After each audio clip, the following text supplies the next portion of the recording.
Yes, we are hearing you. Yep.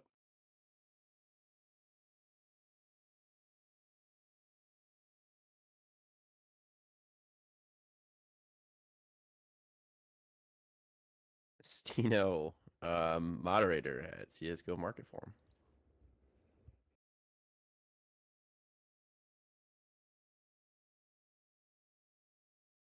Hello, whoever doesn't know me already. I'm also a colleague of Steeno as a moderator of this Discord server, and I am also the creator of tradeup.ninja, the website.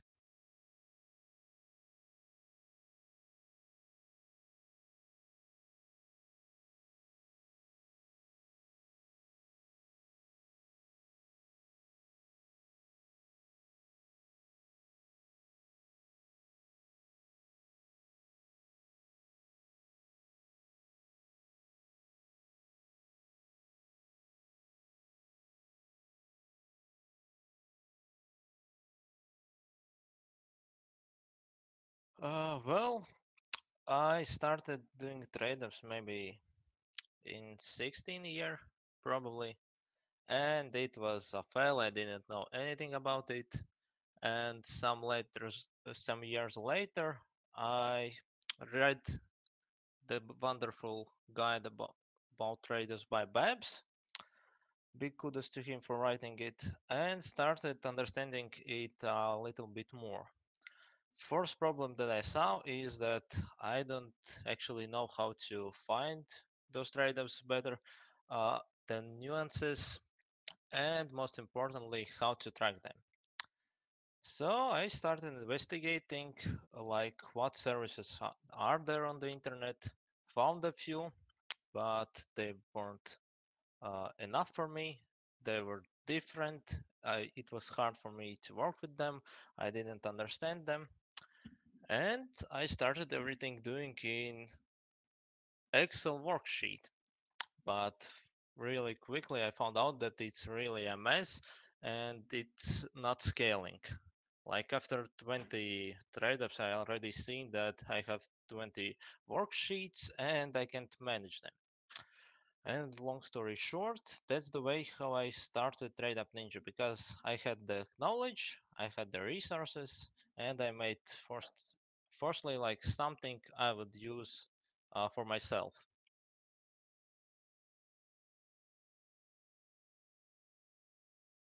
I have actually. That was like one of the first trade ups I legitimately tried to do instead of just spamming a bunch of stuff in it. I went on Trade Up Ninja and was like, "Oh, let's see what works." Because I never really thought there was much to it. I always thought like trade ups, you just throw a bunch of stuff in and hope for the best. I remember when it came out and was like, "This is dumb. Like, what's the point of this?" But little did I know there was a science to it, and found out about Trade Up Ninja through the server, and was like, "Oh my goodness, I'm not good at trade ups. I never have been, but like."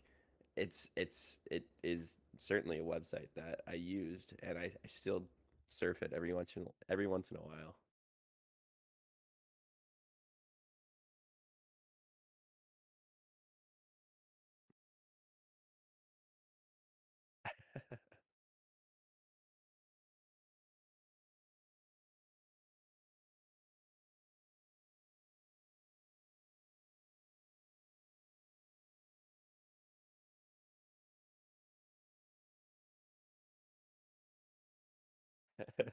Well, the most important thing about TradeUp.ninja is that it's something like a tool, like a helper, inspiration for TradeUp searching. It's not like the source of truth that you should believe every time. It's like the starting point. If you're bad at TradeUps, look at TradeUp.ninja, get some inspiration, some knowledge, and you can adjust your TradeUps on your own, and it might be even more optimized for you.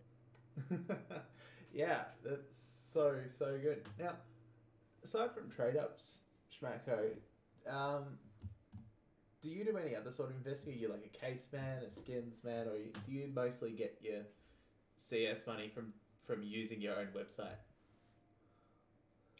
Um, let's start with the last question. I don't earn a lot of money from trade ups because I do them for fun. Like something is good, something bad. There's no finance from tradeup.ninja. It's fully free. Yep. And what's related to investments, then it's also like a easy hobby.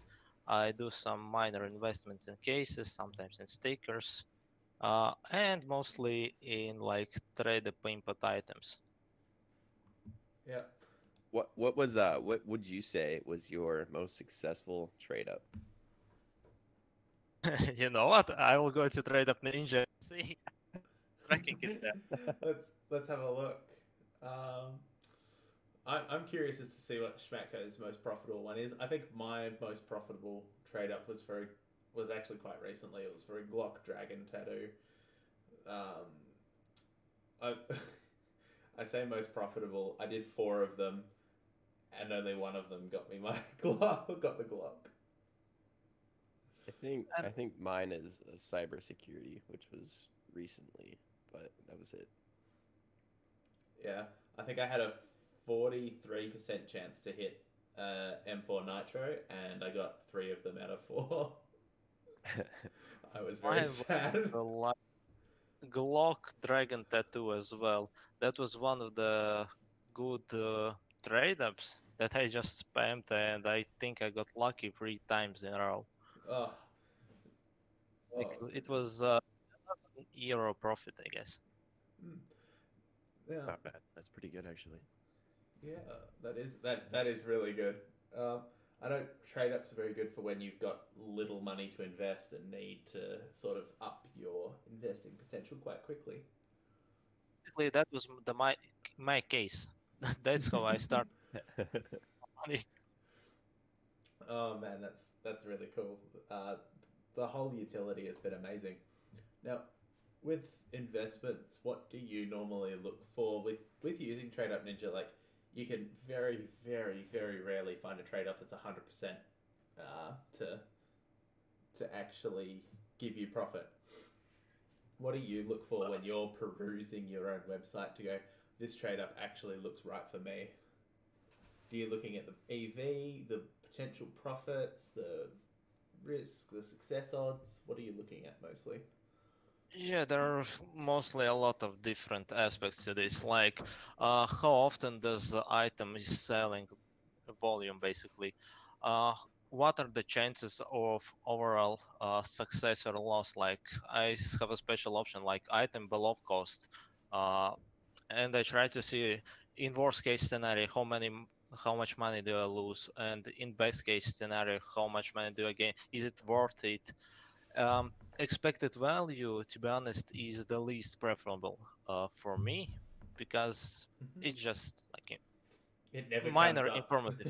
Yeah, basically. And there's a little chance that I will be spamming the same trade up like 5, 10, 20 times. Other cases are when I'm looking at how rare are the floats, basically how easy it is to get the specific float. If I see that float is relatively easy to get or snipe, that's the most interesting part. Because then I can plan like if I do this trade, what are my odds? How big is the chances to get a winning outcome or lose outcome? Yeah. And regarding 100% trade ups, there are a few, at least were before. I was doing, I don't know, price trade up when the prices of price items were relatively cheap, and the Amber Fade was always above that price. So it basically gave me every time like 50 cent profit with 100% win. Oh, nice. I think I found one a while ago that was a bunch of battle scarred monster calls. You could get 10 of them, and at the right float, you'd got a field tested M4 Tooth Fairy. And it was like, okay, I could just do this. I think I did five of them in a row. Just went, all right, cool, bought them all, and then there were none left for sale, and the price went down. I Yeah, know these things happen. I know Snepin was talking about it. I think he talks about it a lot actually. But one of the things he mentioned is when he's trying to get those low floats, what he does is he just puts a bunch of buy orders for an item, and he explained the math behind it. But what's the most optimal way to get these buy orders for these low float items? Just like Sensei Snapman said, it's really about buy orders. You put a lot of buy orders and you just wait. In my case, I could wait 2 weeks, 3 weeks maybe to them start going. But the good thing about this is that when the item gets to your buy order, maybe it's bad float, maybe it's good. In case if it's bad, you can still sell it for the same money you paid, or even make profit with it. Sure. Yeah. Sorry, just typing.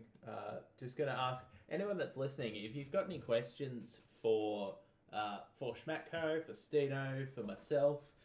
Just ask them in chat. You can ping the relevant person to ask the question. We may or may not get to it. We do have to screen a few of the questions just to make sure we're not running over time. But feel free to ask us any questions you want to know about investing. What pretty much About anything is about tradeups, Yeah. about where to get started, about where you can also find more information about the tradeups. The guide that was mentioned earlier, but made by Babs, one of the other staff members, has been absolutely amazing with providing information, and then it sort of gets left up to yourselves. So, Schmacko, what's the next steps for tradeup.ninja? Anything in the pipe work? That's a great question. So currently, I finally completed authentication with Steam, so users can log in to tradeup.ninja with their Steam account, and that gives me leverage to store items on server, not in browser if somebody wants, of course. Plus, it gives me ability to make personalized stuff like results or something like that. And currently, it's in testing. But the next thing after it's released, I'm planning to do a completely new design of website, and I'll also include some new functionality in there. Nice. What sort of Right on. functionalities are you looking at? So the one of great ideas was given me by Sandwich, and it includes like, Sandwich. yes, it includes chained trade-ups. The way I see it, like you're doing trade-up, you've done it, you save it for statistics, for analyzing later, and you can add that item in calculator to understand a better picture of your further um, trade-ups. What can you do with this item? What is the cost of it? Like this kind of stuff. Yeah. Oh, that's really. Uh, and maybe one of the most important things why I decided to do a new That'll be really cool. design is user experience. This was my first project to public, let's say like that, and I see that it has lots of different user experience problems that I didn't think about.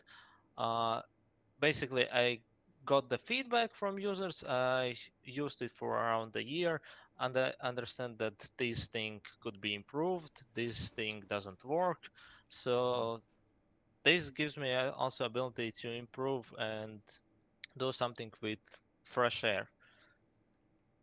Nice. I'm actually quite excited for the chaining trade ups to be able to chain them in such a way that you can maybe store that information and be able to go, all right, I've got a bunch of like M4 Varric MOs, or I've got a whole bunch of just something that's going to make a good trade up, and I need to trade up to that particular skin. Can I do this in a profitable way that ends up really, really well for me? To be able to map out a long path much easier is going to be great.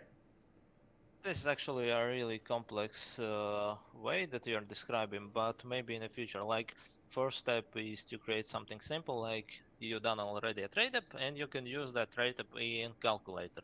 Mm. Next step is to upgrade it and do something like you described. You can, in theory, add like one tradeup. If you get this item, what can you do next? And this way chain like a long way to overview what you can get, what was the costs, potential losses, and so on. And potential profit.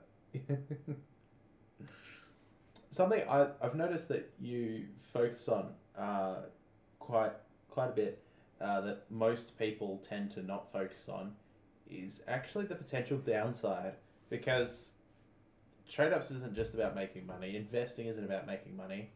Investing is about managing your risk and your losses. So you seem to be quite in tune with the fact that you're caring about what your losses are across the whole process. Yeah, I love that a lot. Like, it's really important for me to keep the overview, general overlook. What are my trade-ups? Like, I did 10 trade-ups. Am I still in profit or I'm in loss? Is important. And also, as we discussed previously, I do look at different things despite EV, obviously, like managing risks, as you said. And that's the reason I'm giving those options to users. And as soon as somebody suggests me something that can help managing these risks, improve overview, I most definitely am running and doing the proof of concept for it. Yeah, awesome. Steeno, have you got any more questions for Schmatko? And it's not So Matko or you Matko said 7, it's Schmatko. I learned that the hard way. Um, so with your trade ups, you said you got into it roughly like 2016, and then you looked at Bab's thing. Um, what's what's uh, what's your favorite trade up that you've ever seen out there? I mean, obviously, there's those people on YouTube spamming these Dragon Lore ones with the knights and whatever else. But what is like your favorite that you've ever seen before? Well, it will be a lot selfish, but still, my favorite that I saw was my own trade up, because there's a meaning. I really wanted the AVP Ateris as a play skin, but since I like statistics and all that stuff, I wanted it in stat track. Because obviously I have stat track, and I probably won't change that skin for a long time. And buying it was too expensive for me, like it was over the budget. So I started doing trade ups. I started planning, searching for inputs, searching for profitable trade ups, and probably I failed two or even three trade ups, and I was out of money. The Yes, eternal struggle, always out of money. yes. But then I think I've got some cases that I sold, got a little bit of money. I've got some leftover uh, input items. Like, I'm looking at it. Mm, maybe I can buy a few more uh, input items, like, and try one more time. Like, I was pretty confident that it's like I felt it. Like, it's this right time. And I bought two or three missing skins. I just went all in, and eventually I've got my AVP that is my play skin until today. Still to Sure. this day, that's awesome. To be able Uh, to craft the skin that you want. Yeah, so it was pretty fortunate for me. Like, I have some warm feelings about it. Yeah. Now, with your trade ups, with your investing, do you have like a ultimate goal that you want to achieve with, CS, or is this more just a bit of fun that you're like, if I make a bit of money, it's a bonus? Hard to tell. You mean by life or like in investment world? No, I guess both. Like, we know of some legendary members of this server, like Growling Bear, who make a living basically off of CS. So Yeah, Growling is a good guy. He's very kind. But yeah, that's mostly really well said. And Growling, by the way, is one of the not many guys that I actually was looking forward when I was starting investing. And when I did it, I was looking for some knowledge. And to be honest, I'm still looking for knowledge. And this is basically only like a hobby to get more knowledge about investments in general and stuff like that. And growling was really an influential figure for me to look forward someone that understands investments, finances, and stuff like that.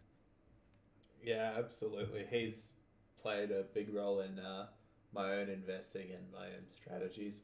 He's like he's a figure that went from 100 British pounds to able to live off of CS:GO. And the most great thing that I like about Growling is his like what was the word you said? Like he's a nice guy, Yeah, he's friendly. kindness. He's kind. He's yes, he's really kind, and I love about it. Like he has lots of money, obviously, but still he's treating everybody with respect.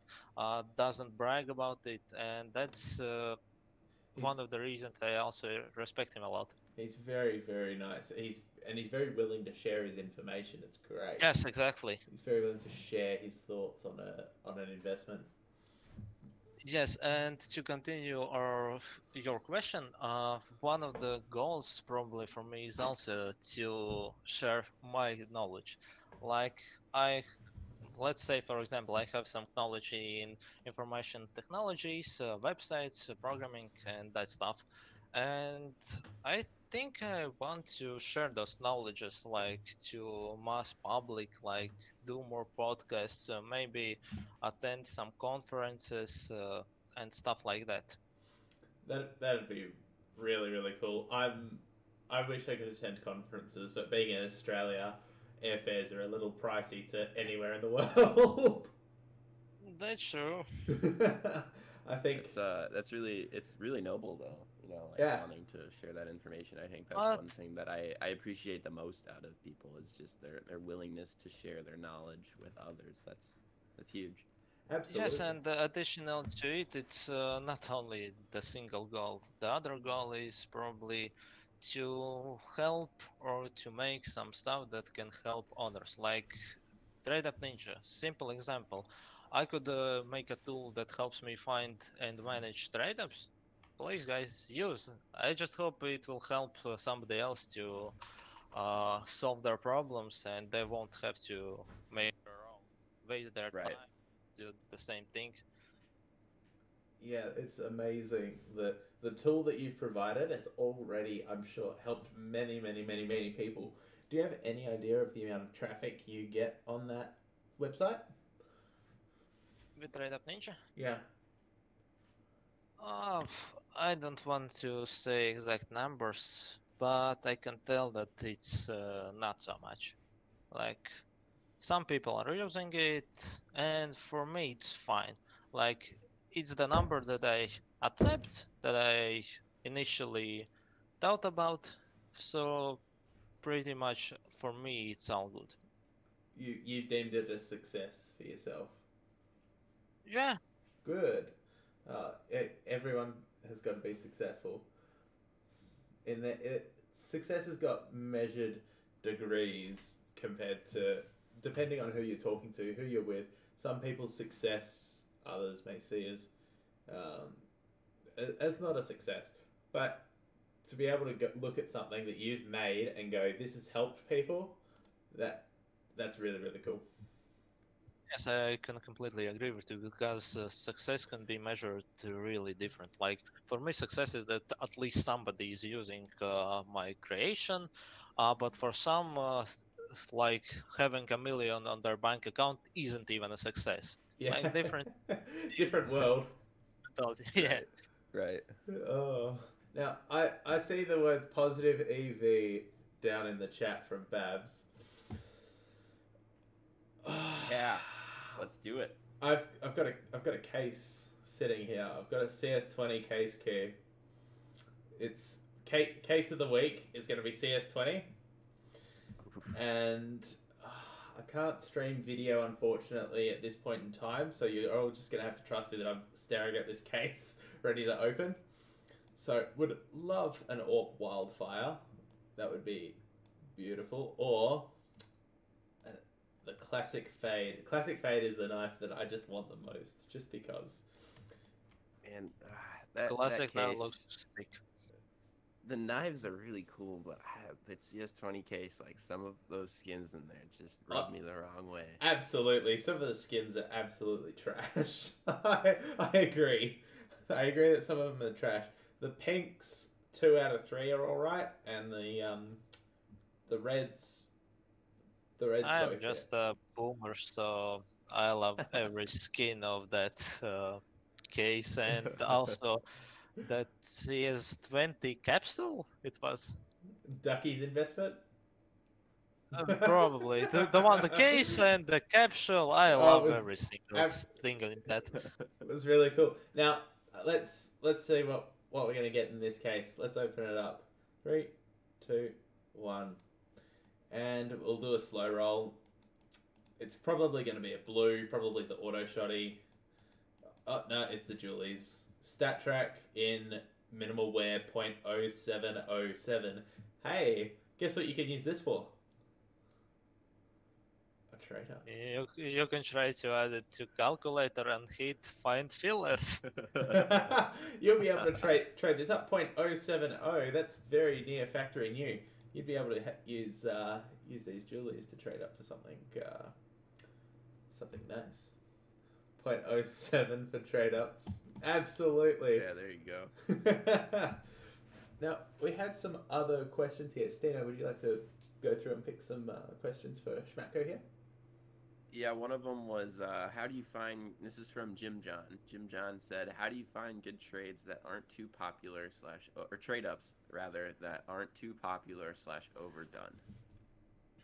So important thing is to like know which trade-ups are popular right now. If you see like Zeus posted a video with some trade-ups, forget about it. And and then you can like for example use tradeup.ninja and play with difficulty slider. Like it's all about finding specific floats that fit you.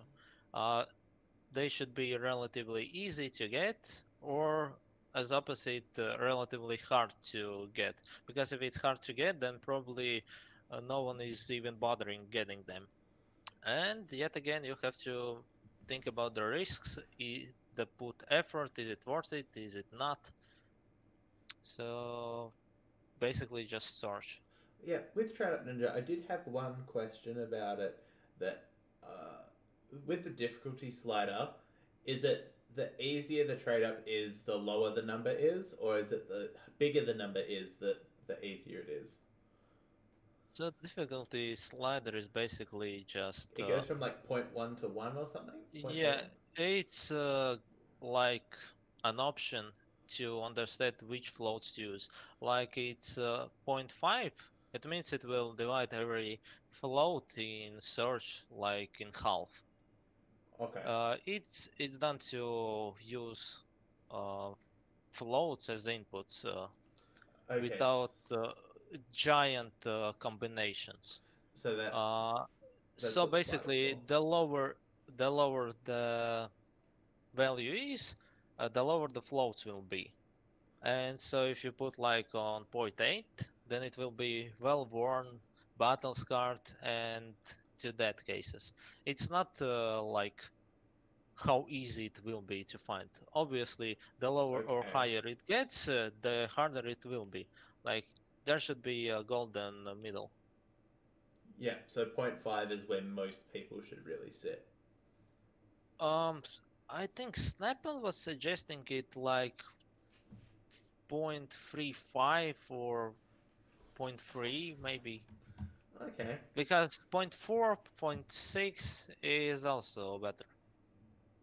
I Okay, so think one thing he said to me that actually resonated really well with me was that if you put the slider say at like point 0.5, that means if you put buy orders in, say you put 10 buy orders in for that item, you can expect that 5 of those buy orders will be the flow value that you need. So like, if you go up to say point 0.2 and you put 10 buy orders in, you're only going to get 2 of those being the flow. And that's obviously just mathematically saying it's not 100% going to happen like that, but that's how he explained it to me, and that made a lot of sense to me. that does make a lot of sense.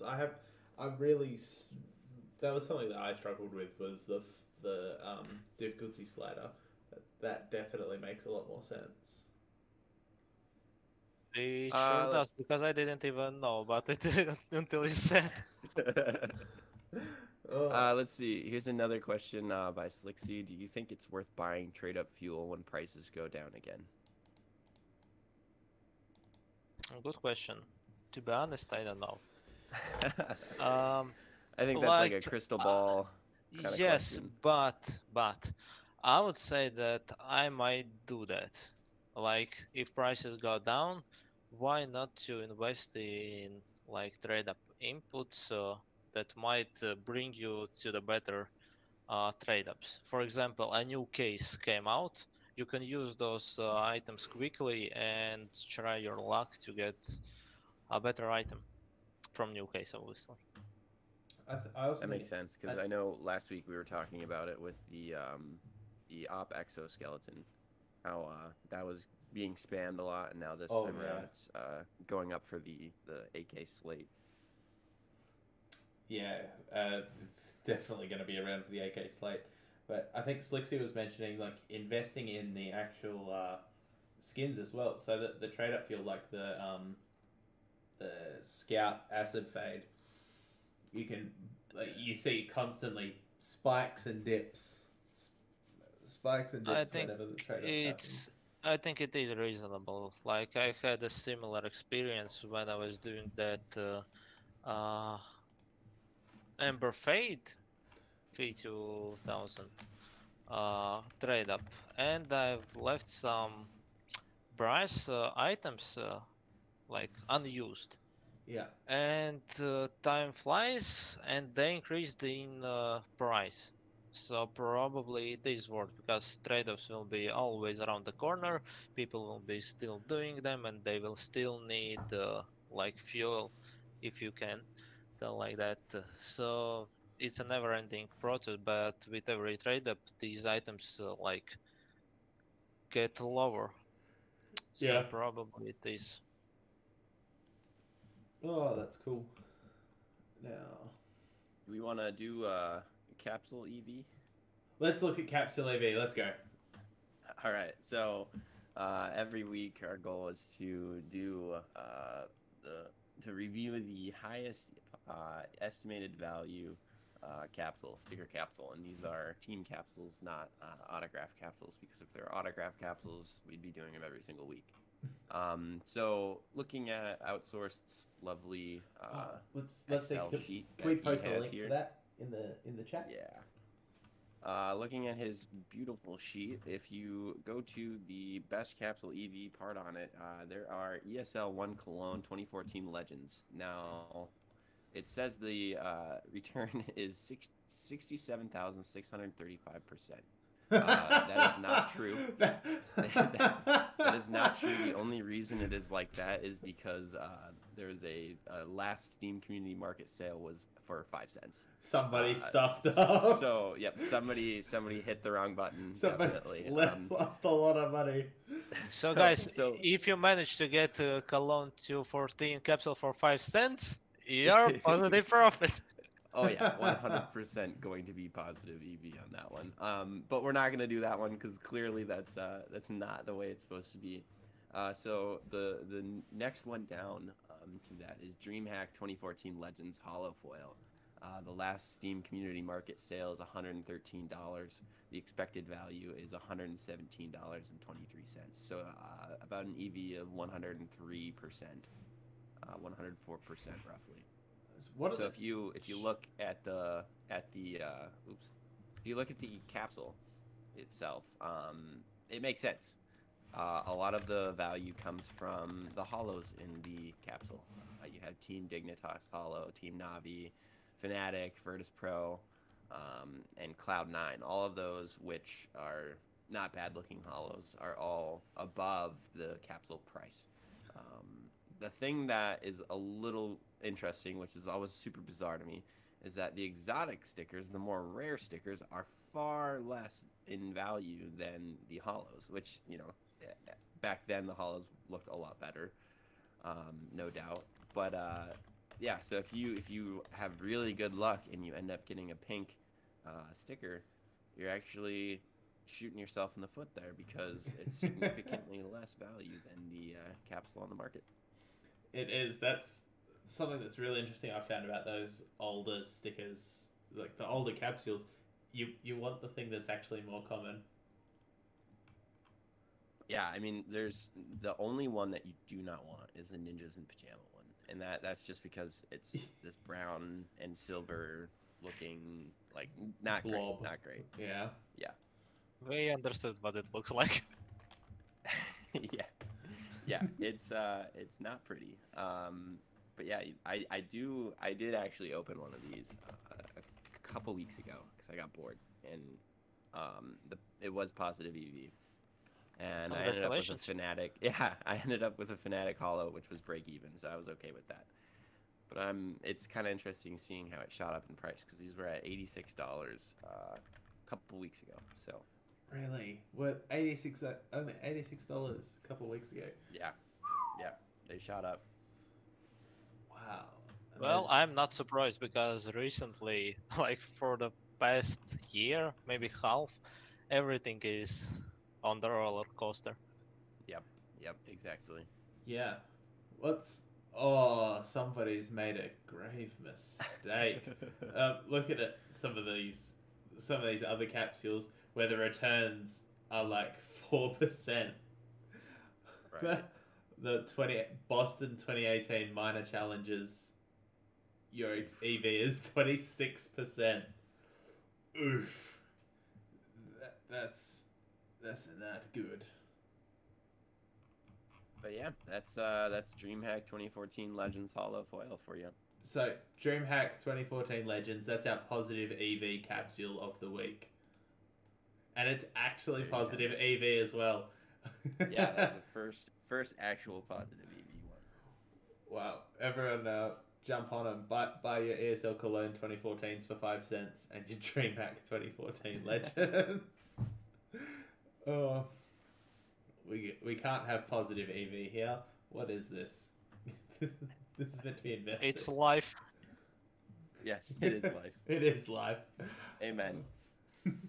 How's the chicken capsule doing? Or the poorly drawn, sorry. The poorly drawn capsule. The legend.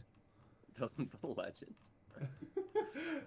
I'm not even gonna look at it because it's probably terrible. Yeah, it's probably not where you want it. I heard it is rising in price recently.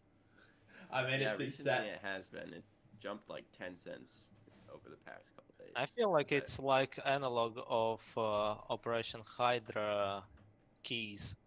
Yeah. Back in the time. Yeah. What happened with those? It's so funny. The poorly they rose in price. Oh yeah, I know that they rose in price, bloody massive amounts. What are they each now on Steam? I'm talking in Rubucks here, so forgive me, everyone. Hydra case key in Australian dollars is $3. Around €2. Oh, so it's like buying from the in-game store. Perfect. It's just I think it's even cheaper, no? oh, in Australian dollars, it's about the same. But the actual Hydra case is $12 each Australian. That's insane. Poorly Drawn's really at 72 cents? Yeah, they are. Wow. I did The not... EV has like slowly been climbing up too. So Oh man, EV. maybe they can be our next featured sticker capsule. If they might be someday, just like CS20 capsules might be someday. Yeah. Oh goodness. You never know with Valve. Yeah, that's very true. That is Valve could release Poorly Drawn Capsule 2 tomorrow. And remove everything else from the store. Oh man, if they removed everything else, whew. I think it will be like starting a riot. Absolutely. Yeah, Babs, they do. Babs is mentioning in the chat that they only have to get back to normal in-game price for a few people to have doubled their money, because they did go down to like half. I know, I think Shrewd was buying the dip, as they say, and just bought them all the way to the floor. Yeah, I mean it's a safe investment. Someone was talking. I don't know. Someone mentioned it's like buying bonds essentially. That would have been outsourced. He loves his bonds. Chicken bonds. Yeah, that's right.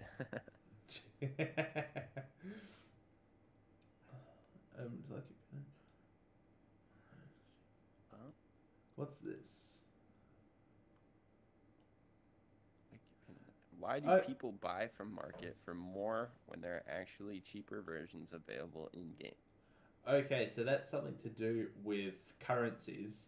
So there are famous or infamous sellers who will buy capsules or items in game and are able to turn a profit because they're using a really, really bad currency that makes an item incredibly cheap, and they can then turn it around.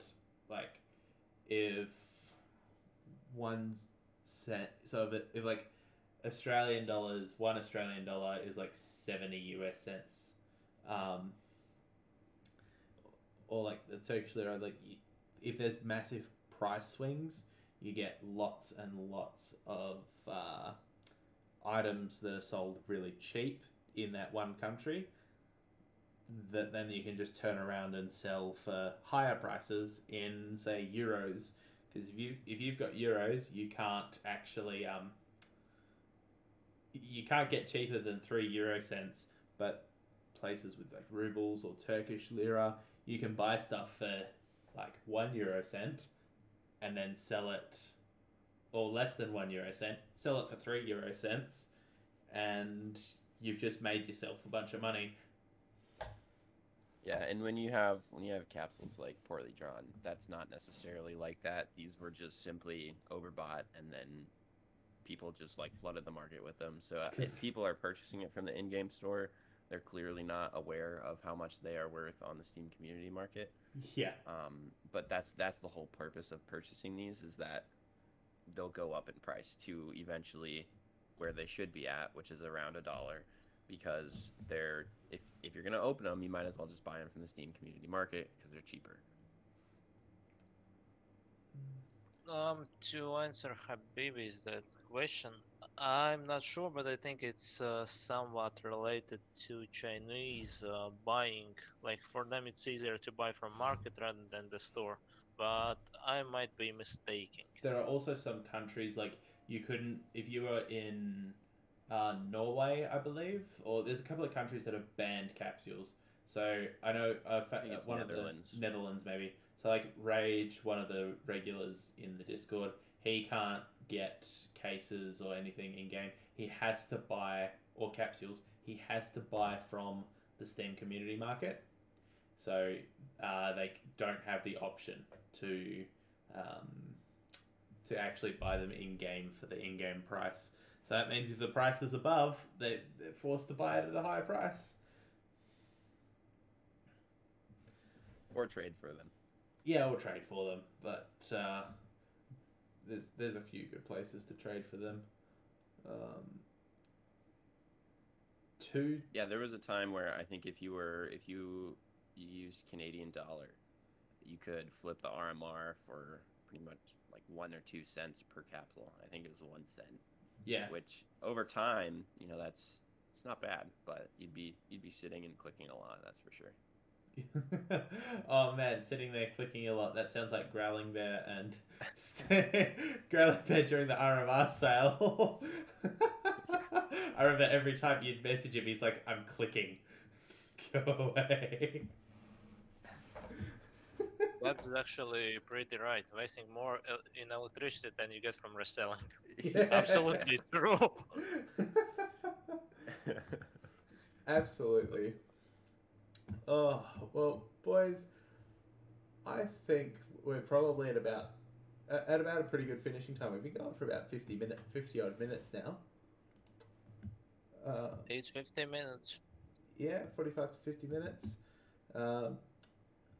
I think that this can wrap up an episode of Positive EV. Have you got anything else actually you want to add, SchMatko? Rather than thank everyone for attending. Oh, of course, we have to thank everyone for attending. We have to thank how many people have we had here live so far? I saw we get up to about 35 to 40 people listening live. Thank you to all that support this podcast. Thank you to all that will go and listen to it on YouTube. I will be posting a link to this podcast in the podcast chat. If you're listening to this on YouTube, you can come and join the Discord in the link down below.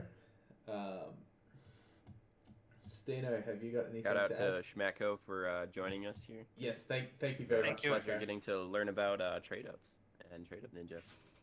Thank you for If you, having me. If you don't know what TradeUp.ninja is, go check it out. It is a lifesaver. Tradeup.ninja, absolutely fantastic. We do have a command in it in the Discord where you just go !ninja and it will show up a link you can click straight to get to SchMatko's site. Well, And it's completely free, just so you know. That's positive EV right there. Free. Oh man, thank you so much for not shouting in my ear. Well, boys, thank you very, very much all for coming. I'll see you guys next week. So next week, Steeno and I will have another member of the staff coming in to talk about investments in general. So in like real life wealth generation, and it's going to be outsourced. You'll see his angry snowman face appear on occasion when he has to tell people off, but he's not too bad of a guy. Very excited to see him next week. I'm very excited to see you all next week. Everybody have yourselves a wonderful week, and we'll see you next time. See ya. Thank you, and have a nice day.